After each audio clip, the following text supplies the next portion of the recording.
Todos hemos pasado por la escuela. Recordamos las aulas, los exámenes, los recreos, pero ¿cuántas veces nos paramos a pensar en cómo esa experiencia moldeó no solo lo que sabemos, sino nuestra forma de movernos, de comportarnos, de ser en definitiva? Es algo que damos por hecho, pero si le das una vuelta, es una de las experiencias más universales y formativas que existen. Hoy vamos a hacer precisamente eso. Vamos a analizar a fondo la escuela. Pero ojo, no como un simple centro de aprendizaje, sino como un espacio que produce cuerpos, conductas e incluso identidades. Vamos a explorar cómo la institución escolar regula lo que las fuentes para esta sesión llaman la sexualidad, pero en un sentido mucho más amplio. Para esta exploración nos basamos en un texto pedagógico que a su vez se apoya en las ideas de dos pensadores clave, Michel Foucault y Judith Butler. La misión es intentar entender esos mecanismos, a menudo invisibles, a través de los cuales la escuela define qué es normal y cómo eso nos acaba formando como sujetos. Vale, vamos a desgranar esto. La primera idea que se nos plantea es potente. La escuela no solo transmite conocimientos, forma sujetos. Y aquí la palabra sexualidad se expande.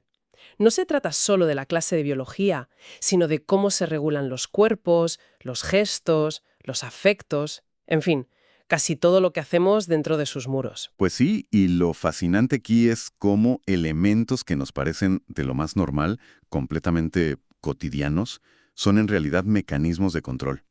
En los materiales se mencionan ejemplos que todos vamos a reconocer al instante: el uniforme, el manual de convivencia, la forma de sentarse, la separación por géneros en los baños o en algunas actividades, los premios y castigos. Un momento, para. El uniforme. Entiendo la lógica de que es una tecnología de poder, como se dice en el texto, para homogenizar. Pero a ver, seamos sinceros. Mucha gente dirá que es simplemente algo práctico. Ahorra a las familias tener que comprar ropa cara y evita comparaciones. ¿No estamos llevando la idea un poco al extremo? Es una objeción buenísima, y el análisis no niega para nada esa función práctica, pero nos invita a mirar la capa que hay debajo. Claro que es práctico, pero ¿qué más hace? Al borrar las diferencias visibles, facilita la vigilancia y el control de los cuerpos. Crea una apariencia de orden, de unidad, donde cada individuo es una pieza intercambiable dentro de un sistema. La función práctica y la función de poder no se excluyen, a menudo van de la mano. De repente, la decisión de llevar una falda de un largo determinado no es solo una cuestión de vestimenta, es un acto político. Visto así, la escuela se revela como un espacio mucho más complejo. Pero esto me genera una pregunta. Si aceptamos que existe este poder, ¿cómo funciona exactamente? Porque no es como si hubiera guardias con porras en los pasillos, es algo mucho más sutil, casi invisible. Ahí es donde las herramientas de Michel Foucault se vuelven imprescindibles. Él nos ayuda a entender que el poder más eficaz no es el que prohíbe o castiga de forma espectacular. Al contrario, es un poder que funciona a través de una vigilancia y una normalización constantes. Es un poder que no se ve, pero se siente en todas partes. Una vigilancia constante, como un gran hermano en el aula. Algo así, pero mucho más interiorizado. Piensa en la disposición de un aula tradicional. Todas las miradas hacia el profesor, que desde su posición puede verlo todo. Se observa, clasifica y evalúa los cuerpos sin parar: quién se sienta bien, quién habla sin permiso, quién camina correctamente. El objetivo de estas prácticas no es solo castigar al que se desvía. El objetivo final es producir lo que Foucault llamaba cuerpos dóciles. Vale, cuerpos dóciles. Suena un poco siniestro, ¿no? Casi como si habláramos de robots. ¿De verdad se sugiere que el objetivo de la escuela es que nos convirtamos en autómatas? No exactamente autómatas, sino sujetos que se autorregulan. Un cuerpo dócil es aquel que ha interiorizado tanto la norma que ya no necesita una amenaza externa. Es como cuando estás solo en la oficina y aún así trabajas de una forma determinada, casi como si el jefe te estuviera mirando. Esa vigilancia ya no viene de fuera, la llevas dentro. Te has convertido, en cierto modo, en tu propio policía. Exacto. Eso es un cuerpo dócil para Foucault. Un cuerpo que es predecible, eficiente y que reproduce el comportamiento esperado de forma automática. Ostras, ese ejemplo es muy potente y muy reconocible. Desde esa perspectiva, la sexualidad, en ese sentido amplio de cómo nos expresamos con el cuerpo, no es algo natural que la escuela reprime, sino algo que la propia institución organiza, regula y produce activamente. Exactamente. Lo vemos cuando se sancionan ciertas formas de vestir por ser demasiado provocativas o inapropiadas, o cuando se vigila el contacto físico entre estudiantes, o se tachan ciertos gestos o formas de hablar como poco masculinas o poco femeninas. La institución está constantemente esculpiendo un modelo de cuerpo y de conducta aceptable. Vale, entiendo el cómo, la maquinaria de la vigilancia, pero me sigue faltando el por qué. ¿Por qué la escuela necesita regular los cuerpos con tanto detalle? ¿Cuál es el objetivo final de producir estos cuerpos dóciles? La respuesta, siguiendo a Foucault, está en el concepto de normalización. Y esto es crucial, porque a menudo pensamos que el poder solo funciona castigando lo que está mal, pero es mucho más efectivo y mucho más sutil premiar lo que se ajusta a la norma. Cuando en clase se alaba al buen estudiante, el que está callado, ordenado, que cumple las reglas, no solo se le está reconociendo a él, se está construyendo un modelo de lo normal, que funciona como un ideal. O sea que el poder no funciona tanto con el palo, sino con la zanahoria del reconocimiento social. Exacto. Y hay un matiz muy importante que se señala en las fuentes. Lo normal no es necesariamente lo más común. Lo normal es aquello que la institución considera deseable. Es un ideal. Por lo tanto, todo lo que se desvía de ese modelo, formas distintas de expresarse, de relacionarse, de moverse, tiende a ser visto no como una simple diferencia, sino como un problema, una desviación que hay que corregir. Se convierte en anormal. Claro. Y ahí es donde se cierra el círculo. La escuela participa activamente en la producción de lo que la sociedad considera sujetos adecuados. Pero me queda una duda. Una cosa es que me siente recto por miedo al castigo o por buscar la aprobación, y otra muy distinta es llegar a creer que ser una buena persona es sentarse recto. ¿Cómo se produce ese salto de la conducta a la identidad? Esa es la pregunta clave. Y ahí es donde el análisis da un giro fascinante y nos presenta a la segunda figura, Judith Butler. Si Foucault nos explica el cómo de la disciplina, Butler nos ayuda a entender cómo esa disciplina se mete tan adentro que acaba construyendo quienes creemos que somos. De acuerdo, pasamos del comportamiento a la identidad. ¿Cómo lo explica ella? La idea central de Butler es que las identidades, ser un chico, una chica, un buen estudiante, no son algo natural o fijo. Se construyen socialmente mediante la repetición constante de normas.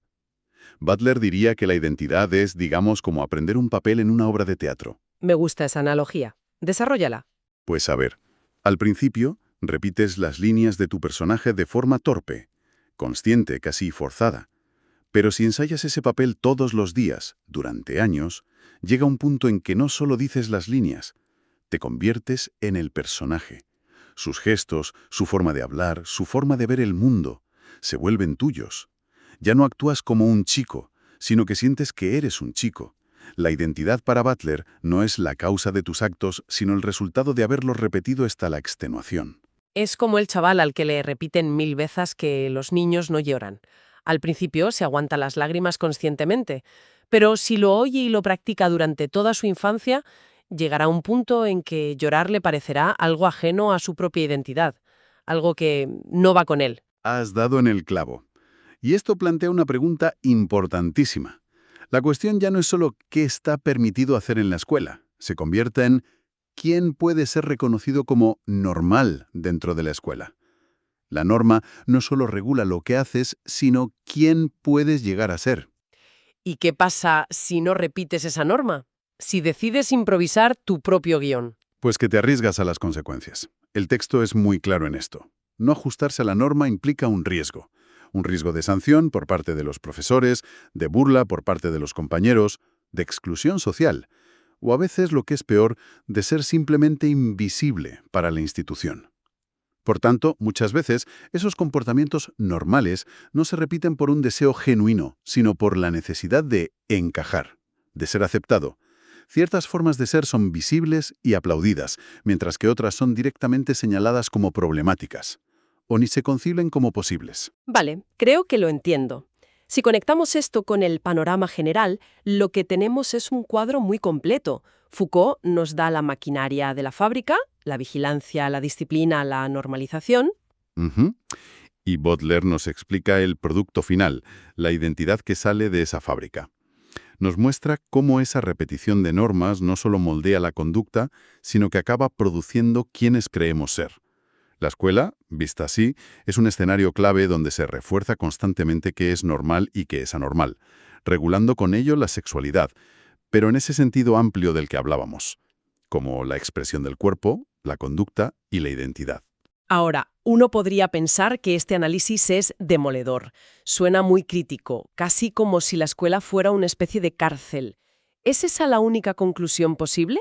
¿O hay una salida pedagógica a todo esto? Afortunadamente sí la hay. Y el análisis nos lleva precisamente a ese punto. Toda esta reflexión no busca ser solo una crítica destructiva. Lo que hace es plantear una pregunta pedagógica fundamental. ¿La escuela busca únicamente formar sujetos obedientes que se ajusten a la norma? ¿O también busca formar sujetos críticos que sean capaces de reflexionar sobre esa misma norma? Y supongo que la respuesta que se propone es la segunda. Por supuesto. Ahí reside el valor educativo de todo este enfoque. Trabajar estos conceptos en el aula, adaptados a cada nivel, permite que el alumnado comprenda algo esencial, que las normas no son naturales ni divinas, son construcciones sociales, que las cosas son así pero podrían ser de otra manera, les da herramientas para pensar críticamente sobre cómo el poder actúa en su vida, en sus cuerpos, en sus relaciones. O sea, que el objetivo no es eliminar todas las normas de la escuela, lo cual sería caótico, sino hacerlas pensables, que se pueda hablar de ellas, cuestionarlas, entender de dónde vienen. Justo. No se trata de promover la anarquía, sino la conciencia, de entender las reglas del juego. La educación, y especialmente una asignatura como la filosofía, tiene la tarea de abrir preguntas, no de imponer respuestas cerradas. Se trata de dar la capacidad de preguntarse. ¿Por qué tenemos estas reglas y no otras? ¿A quién benefician? ¿Qué silencian? En resumen, hemos hecho un viaje que nos ha llevado a ver la escuela desde un ángulo muy diferente. Hemos pasado de verla como un lugar que enseña matemáticas y literatura a entenderla como una institución que, a través de mecanismos sutiles de disciplina y normalización, moldea activamente quiénes somos. Una práctica pedagógica, ética y política fundamental. Es la base para una educación que aspire a ser verdaderamente crítica, una que no solo enseña a encajar, sino también a pensar por qué y para qué. Y para terminar, me gustaría dejar en el aire una última idea para la reflexión, que se deriva de todo esto. Si la escuela, con su maquinaria de normalización, nos enseña a encajar en un modelo, ¿qué pasa con todo el conocimiento, el valor y la riqueza que reside precisamente en aquello que queda fuera de esa norma? ¿Qué nos perdemos como sociedad cuando priorizamos la homogeneidad sobre la diferencia?